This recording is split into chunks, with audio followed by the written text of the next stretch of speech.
नमस्ते चिबाई खुलुंखा। आज मैं फेसबुक लाइव में आया हूँ। फ़र्स्ट ऑफ ऑल बहुत दिन के बाद आया हूँ। मेरा तबीयत ठीक नहीं था। मैंने देखा है कि बहुत स्पेकुलेशंस चल रहे हैं कि मैं बीमार हूँ और मेरा तबीयत ठीक नहीं है। ठीक बात है। मैं काफ़ी बीमार रहा हूँ। किडनी का प्रॉब्लम था, उसके बाद निमोनिया हुआ था मुझे। इसी के लिए मैं रेस्ट कर रहा था। आज मैं कलकत्ता में हूँ राजमाता के साथ और थोड़े दिन के बाद मैं वापस अगरतला आ रहा हूँ। लेकिन मैंने न्यूज़पेपर में, मीडिया में बहुत स्पेकुलेशन देखा कि मैं बीमार हूँ। मैं शायद एम्स में हूँ, वहाँ में अमित शाह के साथ मेरी मीटिंग हो रही है या कोई और पॉलिटिकल लीडर के संग मीटिंग हो रही है। तो मैं सबसे पहले अपने तिपरासा लोगों को, अपने वॉरियर्स को, अपने वर्कर्स को, त्रिपुरा के आम जनता को एक बात बोलना चाहता हूँ कि 99% जो मीडिया लिखता है वो क्योंकि उनके पास कहानी नहीं है लिखने के लिए, तो जो मन में आता है वो लिख लेते हैं। लेकिन सच्चाई ये है कि मेरे प्रेस कॉन्फ्रेंस के बाद अगरतला में मेरा तबीयत ख़राब था। डॉक्टर्स ने मुझे देखा, मेरा फीवर बहुत हाई था। उसके बाद मैं बाहर में ट्रीटमेंट के लिए गया बॉम्बे। उसके बाद मुझे निमोनिया लग गया और इसी के लिए मैं अपने घर में रिकवर कर रहा था। चेस्ट में कंजेशन था, बात करने में तकलीफ़ थी और सर्दी का समय है और निमोनिया को आप हल्का नहीं ले सकते हैं। इसके लिए मैं रेस्ट कर रहा था। आज मैं कलकत्ता में हूँ, राजमाता के साथ हूँ। क्रिसमस और त्रिंग के समय मैं अपने लोगों के साथ नहीं रहा, लेकिन मैं जानता हूँ कि हम लोग सब एक संग हैं। We are all working together. और मैं सबको आने वाले साल के लिए, फॉर द न्यू ईयर 2023, मैं सबको दिल से, अच्छे प्योर मन से कहना चाहता हूँ कि I wish you the best. किसी को भी, आप मेरे ओपोनेंट्स हो, आप मेरे विरोध में हो, तभी भी मैं आपको विश करूँगा फॉर क्रिसमस, फॉर त्रिंग and for the new year. मैं अपने पूरे त्रिपुरा के लोगों को, हिंदू, मुस्लिम, बंगाली, तिपरासा, मणिपुरी, कोई भी हो, हिंदुस्तान के पूरे लोगों को मैं आशा करता हूँ कि आने वाले साल में हम लोग एक पॉजिटिव एटमॉस्फेयर लाएंगे, एक ऐसा वातावरण लाएंगे जहाँ में हम प्यार को बांटें, प्यार को फैलाएं, नफ़रत को नहीं। हम पॉजिटिव लाइन में जाना चाहते हैं। और न्यूज़पेपर में मैंने आज, जैसे मैंने कमेंट किया कि किसी ने लिखा है कि मुझे क्या हुआ है, ये आप लोग क्यों स्पेकुलेट करते हैं? सब लोग जानते हैं कि अगर कोई बीमार है तो उसका पॉलिटिकल रीज़न नहीं होता है। सर्दी का समय है, पहले से मैं बीमार रहा हूँ और आपने देखा भी होगा कि आई हैव लॉस्ट वेट, मेरा वज़न भी कमा है, फुल ट्रीटमेंट किया है और मैं चाहता हूँ कि आने वाले 2023 इलेक्शन में हम फिट होकर फाइट करें।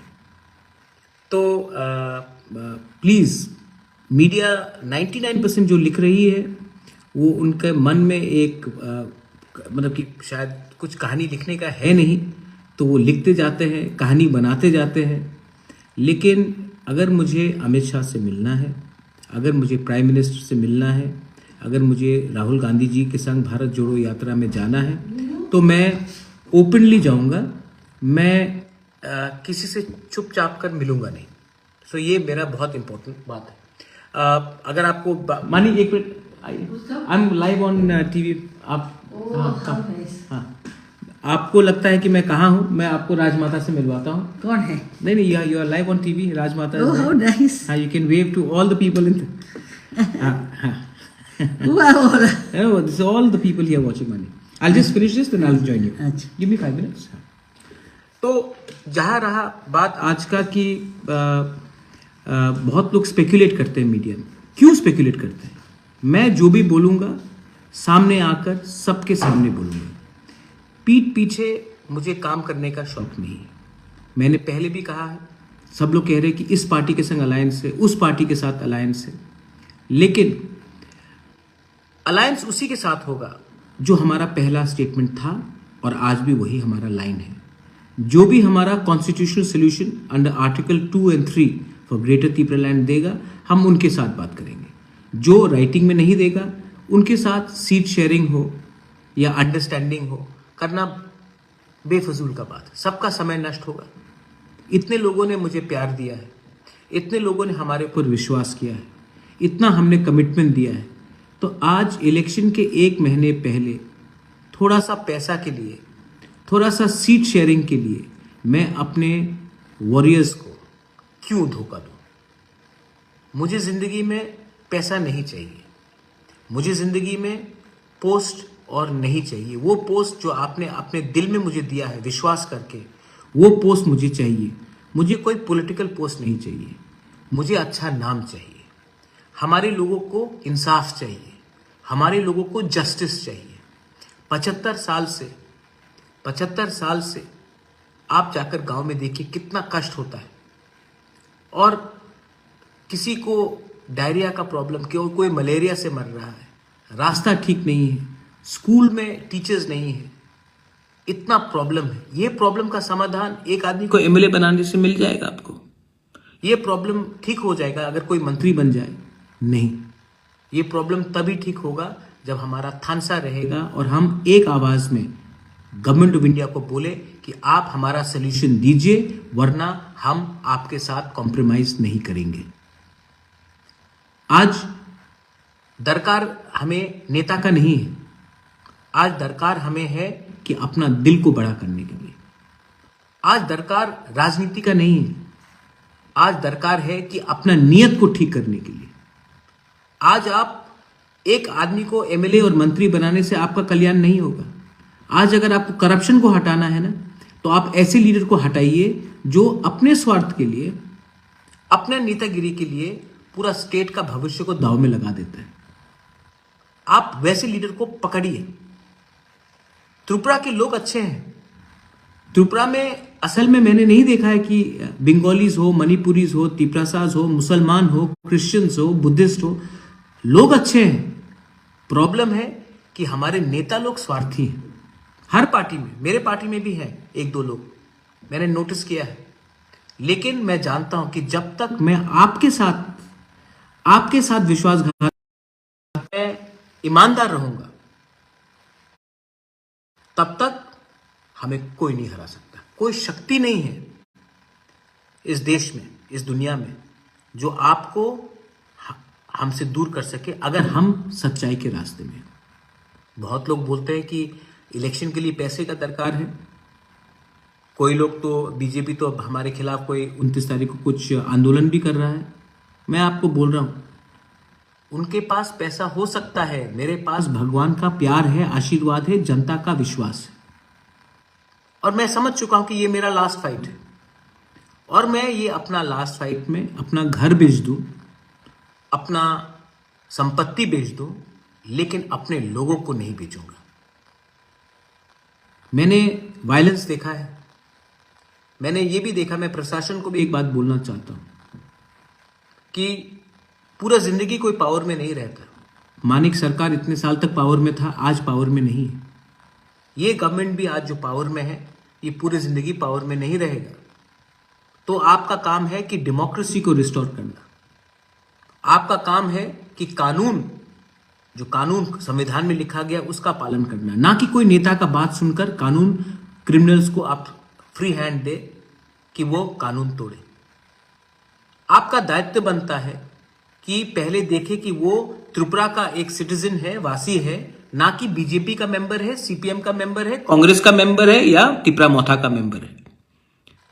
पहले आप संविधान का काम कीजिए। पार्टी आएगा जाएगा, नेता आएंगे जाएंगे, लेकिन हिंदुस्तान का संविधान को अगर आपको सुरक्षा रखना है, डेमोक्रेसी को अगर आपको प्रोटेक्ट करना है, तो आप पहले जनता का बात सुनिए। जनता के दिल में क्या है उसके बारे सुनिए, ना कि कुछ लीडर फोन कर। मैं ठीक बोल रहा हूं। Democracy has to be saved. और जो लोग पावर में है, अहंकार मत कीजिए। ये अहंकार सबका टूटता है एक दिन।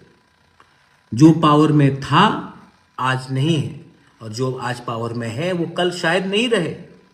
लेकिन जब आप पावर में हो तो आपका विनम्रता, आप कितना हम्बल हैं, उसको देखकर आपको जनता याद करेगी। लास्ट पॉइंट, मैं अपने पूरे वॉरियर्स को एक बात बोलना चाहता हूं कि जब तक हमें राइटिंग में ग्रेटर त्रिपुरा लैंड का कॉन्स्टिट्यूशनल सोल्यूशन अंडर आर्टिकल 2 और 3 नहीं मिलता है, तब तक हम किसी के संग अलायंस के बारे में बात नहीं करेंगे। मेरा कोई दुश्मन नहीं है, मेरा कोई पार्टी दुश्मन नहीं है, लेकिन जो हमारे ग्रेटर त्रिपुरा लैंड के विरुद्ध में है, मैं उनको एक बात क्लियरली बोलना चाहता हूं।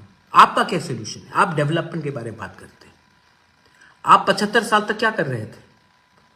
हमने तो ग्रेटर त्रिपुरा लैंड का डिमांड 1 साल 2 साल पहले निकाला। आप इतने साल तक क्या कर रहे थे? सो रहे थे आप।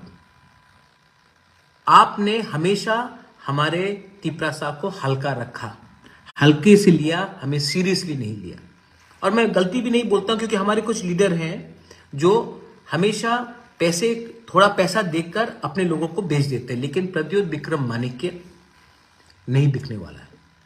और अगर हमें राइटिंग में ये गारंटी नहीं दिया गया और कल फिर से न्यूज़पेपर में लिखा जाएगा कि ये डेस्परेट है, ये है, वो है, मुझे कोई चिंता नहीं है कि अगरतला के मीडिया में क्या लिखा जाए, मुझे कुछ चिंता नहीं है, क्योंकि यही मीडिया ने कहा था कि हमें 2 सीट मिलेगा एडीसी में। यही मीडिया ने कहा था कि लोकसभा के बाद मैं खत्म हो गया हूं, और यही मीडिया आज फिर से कुछ और लिखेगी। मुझे चिंता नहीं है, जब तक मैं सत्य के रास्ते में हूं, जब तक मैं अपने लोगों के साथ विश्वासघात नहीं करूंगा, जब तक मैं अपने लोगों को कुछ इंसाफ नहीं दूंगा, तब तक मैं आराम से नहीं बैठूंगा और मैं कॉम्प्रोमाइज करने वाला नहीं। आपके पास पैसा है, आपके पास व्यवस्था है, आपके पास पावर भी है, मेरे पास भगवान का बोला हुआ सच है और सत्य के रास्ते में मैं जा रहा हूं। मैं हारूंगा तो हारूंगा, लेकिन अगर जीत गया तो क्या करेंगे आप? और मुझे लगता है कि इस बार पब्लिक सबको सबक सिखाएगी। मैं सिस्टम को चेंज करना चाहता था, मैं सिस्टम को चेंज करूंगा। आज बहुत लोग अलायंस का बात कर रहे हैं, लेकिन मैंने ये आज तक नहीं भूला है कि 25 साल तक हमारे ऊपर क्या अत्याचार हुआ, 75 साल तक हमारे ऊपर क्या अत्याचार हुआ, हमारे वर्कर्स को कैसे नौकरी नहीं दिया गया, हमारे लोगों को कैसे वंचित किया गया। मैं ये आज तक नहीं भूला हूं। पावर के लिए कोई भी हाथ मिला सकता है, लेकिन सच्चाई का रास्ते के लिए हाथ मिलाने के लिए आपके अंदर सच बोलने का ताकत होना चाहिए, शक्ति होना चाहिए। मैं और हमारा त्रिपुरा मोथा एक है, और इस बार अगर हमें राइटिंग में नहीं दिया गया तो हम अकेला फाइट करेंगे और हम अपने लाइन में रहेंगे। और जो लोग आज जिनको बहुत प्यार है हमारे ऊपर, चिंता है, मैं बोलना चाहता हूं कि सीए के समय आप कहां थे? जब पानी सागर में मस्जिद जलाया गया, तोड़ा गया, आप कहां थे? जब मेरे ऊपर मोहनपुर में अटैक किया गया, कहां थे? आज आपको दरकार है तो आप हमारे पास आते हैं। मत भूलिए कि हमारा जो सोच है वो 1-2 दिन का सोच नहीं है, वो फ्यूचर का, भविष्य का सोच है। ये जो फाइट हमारा ग्रेटर त्रिपुरा लैंड का है, ये जो फाइट हमारा त्रिपुरा के लिए है, ये जो फाइट हमारा संविधान, कॉन्स्टिट्यूशन और डेमोक्रेसी के लिए है, ये फाइट सिर्फ पॉलिटिकल फायदा के लिए नहीं है, हमारे लोगों का भविष्य के लिए। मैं बीमार हूं, आज थोड़ा सा कमजोर हूं, लेकिन हिम्मत नहीं टूटा है, और आंख में आंख मिलाकर आपको बोल सकता हूं कि इस बार Motha will win, the truth will win, the truth will prevail, and this time we shall show to everyone. हम लोग प्यार से जीतेंगे, हम लोग शांति से जीतेंगे। मैं प्यार बांटकर जीतूंगा। आप लोग नफरत का पॉलिटिक्स कीजिए, मैं प्यार का राजनीति करूंगा, मैं प्यार बांटूंगा। आप नफरत कर सकते हैं मुझसे, मैं आपको प्यार करूंगा, और ये करके मैं आगे जाऊंगा। मत भूलिए कि ये त्रिपुरा एक ऐसा राज्य है जहां में हम सबको तकलीफ हुआ है, और हमें बांटने वाला कोई व्यक्ति नहीं है, वही नेता है जो हर 5 साल बाद आपको जुमला दिखाकर, आपका वोट लेकर आपको पीछे रखता है। ये जो फाइट है, इसमें अब हम पीछे नहीं जाएंगे। बेलाइनो हम बाय खुलुंखा long live democracy, long live Tipra Motha, long live Tipra, greater Tipra land, long live